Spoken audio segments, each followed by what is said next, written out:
Bienvenue au rendez-vous d'information sur ESAE TV. Voici les sommaires. À quelques heures du démarrage du championnat de handball de la zone A saison 2017-2018, le secrétaire général du comité exécutif a fait le point des préparatifs. Les détails dans ce journal. Le projet de décret portant création de l'agence pénitentiaire du Bénin a été adopté en Conseil des ministres ce mercredi. Nous y reviendrons dans ce journal. La césarienne est une intervention chirurgicale pratiquée au Bénin qui n'est pas sans conséquences. Le docteur Patrice Tongbeme en parle dans Bien-être et santé. Papa. Oui, ma fille. Tu sais, je t'ai dit qu'après mon bac, je veux devenir journaliste reporter d'images, non? Papa, tu penses m'inscrire où? ESAE. ESAE, papa.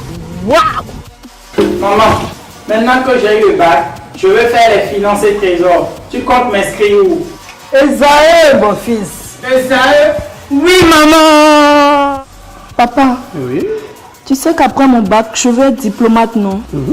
Et tu comptes m'inscrire dans quelle université? Mais ESAE, naturellement. ESAE? Merci, papa.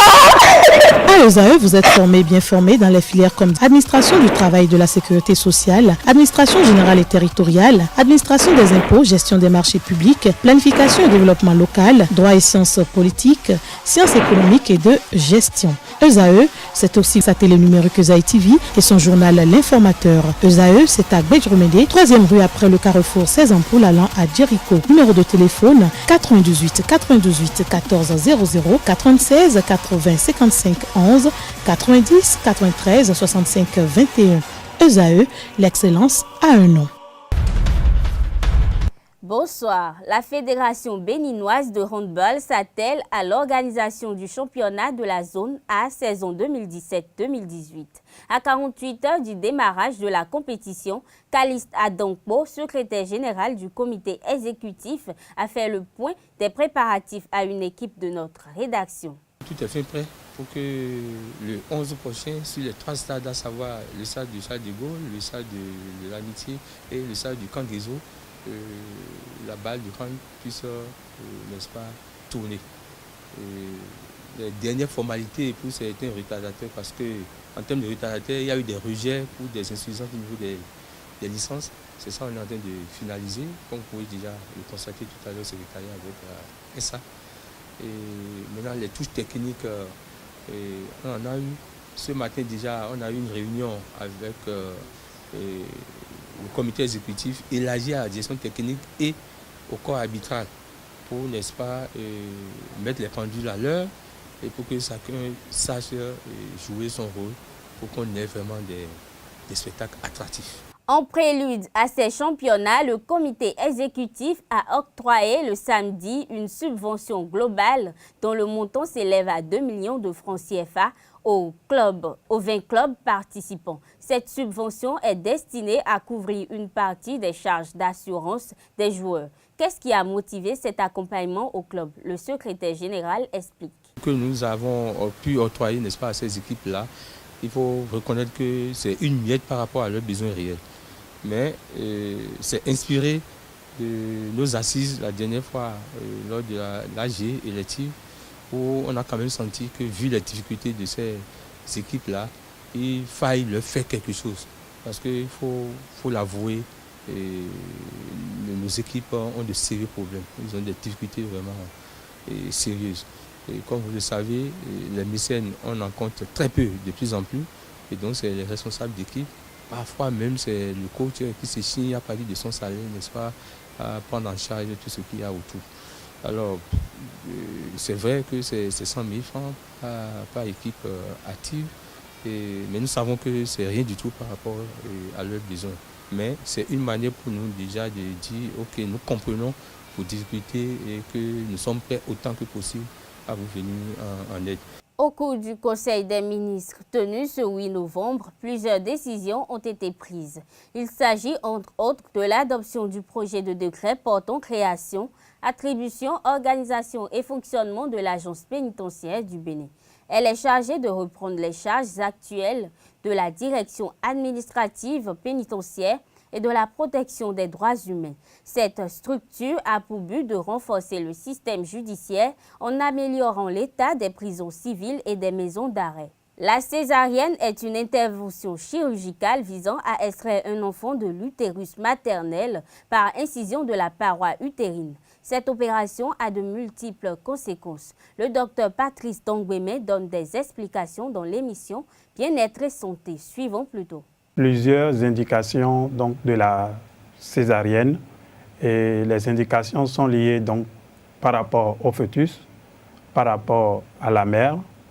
Et par rapport au fœtus, ça dépend donc de l'urgence. Le fœtus peut être dans une position inconfortable par rapport à la sortie. Lorsque le fœtus se retrouve dans une position inconfortable par rapport à la présentation céphalique, c'est-à-dire la partie du fœtus qui est présentée au niveau du bassin. Indication donc de la césarienne et les indications sont liées donc par rapport au fœtus, par rapport à la mère et par rapport au fœtus, ça dépend donc de l'urgence. Le fœtus peut être dans une position inconfortable par rapport à la sortie. Lorsque le fœtus se retrouve dans une position inconfortable par rapport à la présentation céphalique, c'est-à-dire la partie du fœtus qui est présentée au niveau du bassin. La médecine béninoise regorge d'innombrables richesses encore en friche. Écoutez à ce propos le docteur Atu Gonzalez. Il est pharmacien et vice-président de l'Ordre des pharmaciens du Bénin. Il y a des exemples précis et on doit changer d'approche. Maintenant, quand on va changer d'approche, je vous dis que notre médecine béninoise est très riche.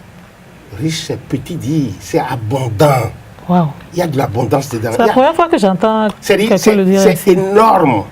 Vous ne pouvez pas savoir ce qu'il y a dedans. Et on peut même arriver à une médecine alternative. Absolument. C'est même qui est préférable aujourd'hui. On a suivi les Européens, ceux qui nous ont colonisés pendant longtemps, qui ont formaté la tête de nos parents pour dire que ça là, c'est pas bon. C'est même mieux que ce qu'ils font à certains niveaux. Mais il faut juste conjuguer les efforts. Il faut changer d'approche, savoir comment aborder ça. On a fait une journée de l'ordre des pharmaciens sur les plantes médicinales. On a eu la chance d'avoir un grand professeur de physique quantique. Je dis bien de physique quantique parce qu'aujourd'hui, de plus en plus, la médecine même dite occidentale se perd et va vers la médecine quantique. C'est qui est normal. La médecine quantique qui déjà existe chez nous, en Afrique. Et qui est maîtrisée. Et qui est très maîtrisée. La médecine quantique prend la pathologie et le malade de manière holistique. Globale. Or, de l'autre côté, vous avez une médecine sélective qui s'occupe du cœur, de l'œil, tout ça là. Les premiers championnats des forces de défense et de sécurité ont été lancés aujourd'hui au stade général Mathieu Kérékou de Cotonou. Oswald Omeki, ministre en charge des sports, et son homologue de la défense ont présidé la cérémonie officielle de lancement. Plus d'1 millier d'hommes en uniforme abandonnent leur tunique de service et arment au profit des vêtements et équipements sportifs pour la durée d'une semaine. Du 10 au 17 novembre 2017, plus d'1 millier d'athlètes provenant des 7 composantes des forces de défense et de sécurité, à savoir armée de terre, force aérienne, force navale, gendarmerie nationale, police nationale, eau, forêt et chasse, douane béninoise. Je disais plus d'1 millier d'athlètes s'affronteront sur différentes aires de jeu. Cette compétition interforce organisée 12 ans après la dernière cadre bien avec les projets sectoriels dans le domaine du sport du programme d'action du gouvernement en son point 2. Je voudrais rappeler que le sport, pour nous, est un facteur de cohésion nationale. Et donc, pour les forces de défense et de sécurité, ces compétitions, au-delà de l'aspect challenge, devraient revêtir un aspect de convivialité, de consolidation des liens qui doivent exister entre nos différentes forces de défense et de sécurité. En match inaugural de ces championnats, l'armée de terre a corrigé la gendarmerie nationale par le score de 13 buts à 2 pour le compte du ballon militaire. Les 8 organes de presse en lice pour la 4e édition du tournoi intermédiaire connaissent désormais leurs adversaires. La cérémonie du tirage au sort s'est déroulée en fin de matinée aujourd'hui au restaurant Dreams Times, situé au stade Mathieu Kérékou de Cotonou. Dans la poule A, la Nouvelle Tribune, TVC Bénin, Ado FM et Pays Émergents. Dans la poule B, on retrouve Nagra Football Club de l'ORTB, Matin Libre, Alléluia FM et Le Révélateur. Ainsi se présente le résultat du tirage au sort du tournoi intermédiaire 2017 qui a eu lieu ce vendredi au restaurant Dreams Time de Cotonou. Cette cérémonie lance officiellement la course à la succession de la double tenante du titre Canal 3 Bénin absente cette année. Le match d'ouverture de cette compétition mettra aux prises le 1er décembre à partir de 15h la Nouvelle Tribune à TVC Bénin. Les matchs du tournoi se joueront sur le terrain numéro 2 du stade général Mathieu Kérékou de Cotonou. Mesdames et messieurs, c'est la fin de cette édition. Merci de nous avoir suivis. Agréable week-end.